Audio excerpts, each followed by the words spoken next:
ভারতের রাজস্থানে ঘটে গেছে এক অবিশ্বাস্য ঘটনা যা এখন সামাজিক যোগাযোগ মাধ্যমে ভাইরাল। ঘটনাটি রাজস্থানের সিরোহি জেলার মাউন্ট আবু সংলগ্ন অবু রোড এলাকায়। একটি হোটেলে ঘুরতে আসা একদল তরুণ-তরুণী প্রায় ৪ থেকে ৫ জন পর্যটক খাবার ও পানি অর্ডার করেন। সবকিছু স্বাভাবিকভাবেই চলছিল, কিন্তু খাওয়া-দাওয়া শেষে যখন বিল মেটানোর পালা, তখনই ঘটল নাটকীয় মোড়। হোটেলের মোট বিল ছিল প্রায় ১০,৯০০ টাকা, আর এই বিল না দিয়েই তারা পালানোর পরিকল্পনা করে। তাদের কৌশল ছিল সিনেমার মতো। একজন একজন করে লুইন জাব বা বাথরুমে যাচ্ছি বলে হোটেল থেকে বেরিয়ে যায়।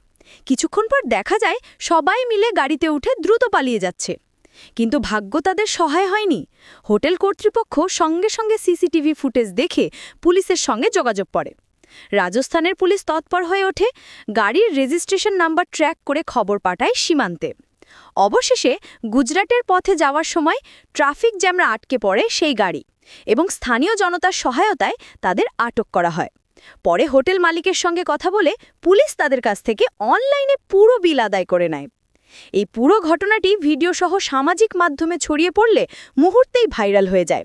অনেকে বলছেন এ যেন রিয়েল লাইফ সিনেমা, আর কেউ কেউ লিখছেন মহা গাড়ি, দামি পোশাক, কিন্তু বিলের বেলায় মনটা গরিব। হোটেল মালিক জানান এটি তাদের জন্য একটি শিক্ষা, কারণ এমন খাবার খেয়ে পলায়ন ধরনের ঘটনা রাজস্থানে খুব একটা দেখা যায় না।